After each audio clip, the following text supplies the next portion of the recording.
s'engage à essayer d'organiser des rencontres des acteurs des Alpes pour réfléchir au service, à l'habitabilité, à la démocratie, etc.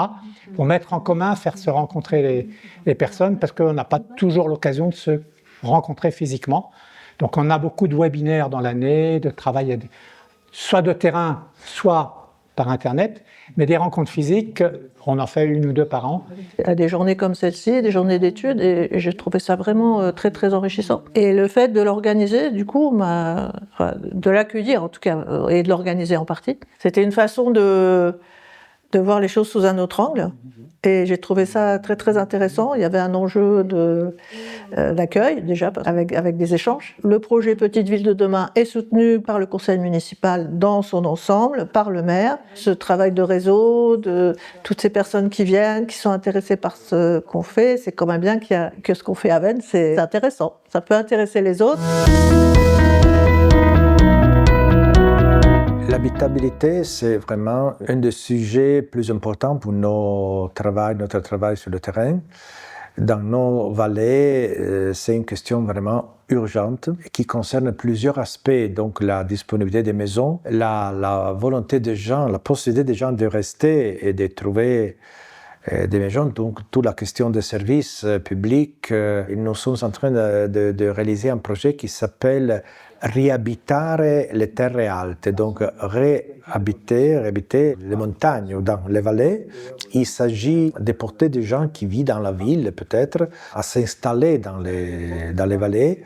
Mais là, il faut préparer les communautés locales, à les accueillir, donc il faut trouver les maisons et c'est pas facile. On est en train de travailler. C'est vraiment la question du jour pour nous.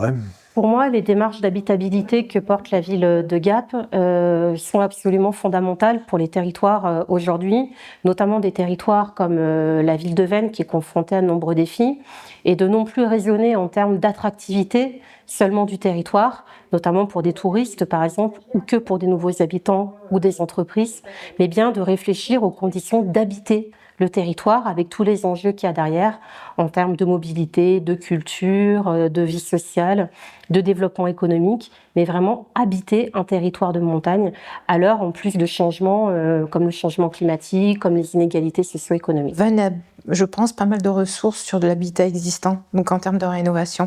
Vennes cache son jeu, dans le sens où il suffit de pousser une porte, de rentrer dans un logement et on s'aperçoit qu'on a de vraies pépites, c'est-à-dire qu'il y a des aménagements complètement innovants qui ont été mis en place par les habitants eux-mêmes et qui font preuve de complètement d'imagination, d'innovation en fonction de la configuration des lieux qu'il faut faire avec. Voilà. Donc en fait, il y a beaucoup de richesses sur le bâti existant sur Vennes qu'on ne voit pas de l'extérieur. Pratique innovante sur la commune de Vennes, c'est celle qui est relative à l'inventaire des friches, qui en fait est une démarche pour nous innovante dans le département, parce que c'est la première commune en fait qui est dans cet objectif de sobriété foncière.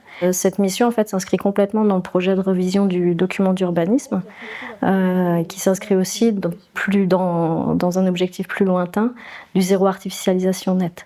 Donc c'est vraiment une démarche qui est très intéressante et qui va dans le bon sens, et j'espère que ça va donner envie à d'autres territoires d'aller dans cet objectif-là.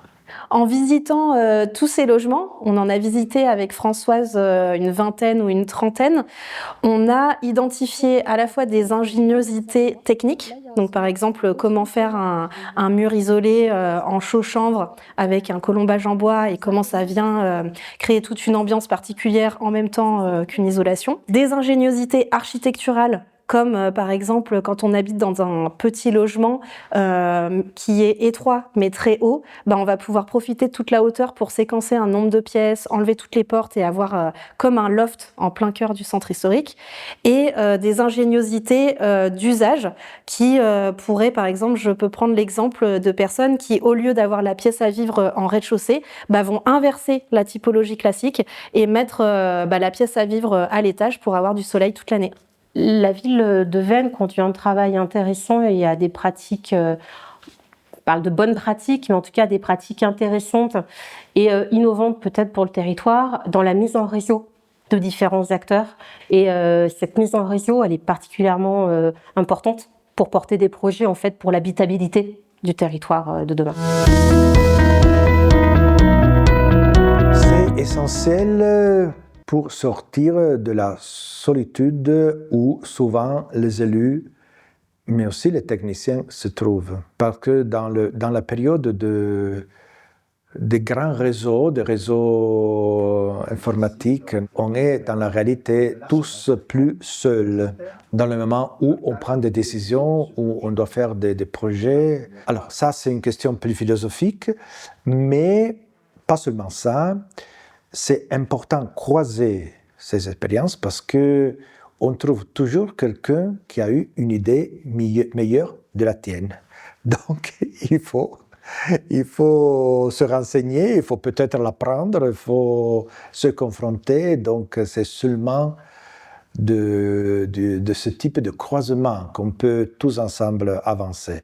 On ne peut plus travailler comme on travaillait il y a peut-être 30 ans, 40 ans, de manière beaucoup plus en silo et par secteur, par rapport aux défis en fait, aujourd'hui auxquels les territoires sont confrontés et vont être confrontés demain.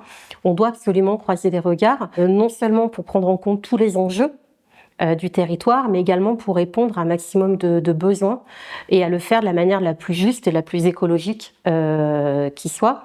Et c'est en ça où c'est important de ne pas prendre uniquement un enjeu d'aménagement d'urbanisme en tant que tel, mais justement de le dépasser pour vraiment penser l'habitabilité, l'hospitalité dans les territoires. Et ça, on peut le faire qu'avec un ensemble d'acteurs. Et d'autant plus, on le raisonne pour tous les habitants du territoire, quel que soit l'âge, quel que soit leur secteur d'activité, quel que soit leur profil, leurs envies, leurs besoins sur le territoire. Donc pour moi, c'est essentiel de le faire comme ça. On va convoquer celle des habitants et habitantes, une expertise qui n'est pas forcément prise en compte ou valorisée, alors que pourtant ça part souvent de là. C'est-à-dire que pour nous, il n'y a jamais de mauvais usage. S'il y a un usage qui n'est pas au bon endroit ou qui peut être mal perçu, c'est avant tout parce qu'il y a un besoin. Et ça, en fait, souvent, quand on a besoin de quelque chose, qu'importe qui on va faire preuve d'une compétence, d'une ingéniosité pour apporter une réponse à ce besoin-là. Et nous, ça, on le valorise et on le convoque et on le croise avec l'ensemble des expertises, qu'elles soient patrimoniales, urbanistiques, architecturales, paysagères, sociales. C'est vraiment la clé, pour nous, en tout cas, de la réussite d'un projet. Mon approche aujourd'hui, c'était de me renseigner pour les villages d'avenir, puisque je suis élue d'une petite commune et je me rends compte qu'avec toutes ces associations, si on sait frapper aux bonnes portes, on peut avoir les bonnes aides. Et de voir un peu quels sont les problèmes qui se posent et de découvrir des initiatives. Donc j'en ai découvert plusieurs, notamment ceci ici, là, que j'ai trouvé absolument extraordinaire. On a une vraie diversité si on peut dire des possibles, parce que des points de vue, en fait, des personnes qui sont là comme moi je suis habitant. Donc c'est l'expertise d'habitants, l'envie d'habitants, la projection, comment on a envie, nous, d'habiter ou que des personnes habitent ici.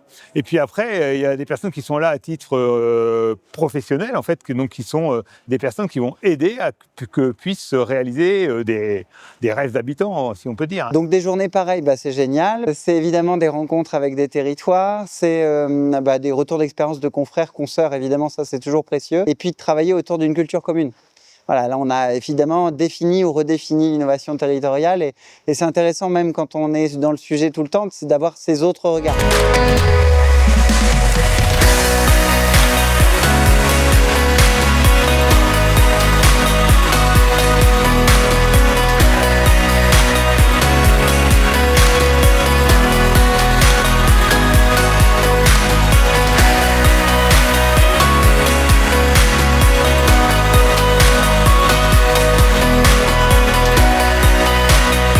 Complexité, mais aussi espoir. D'une certaine manière, inédit. D'énergie, expérimentation. Le courage, c'est un temps de richesse partagée.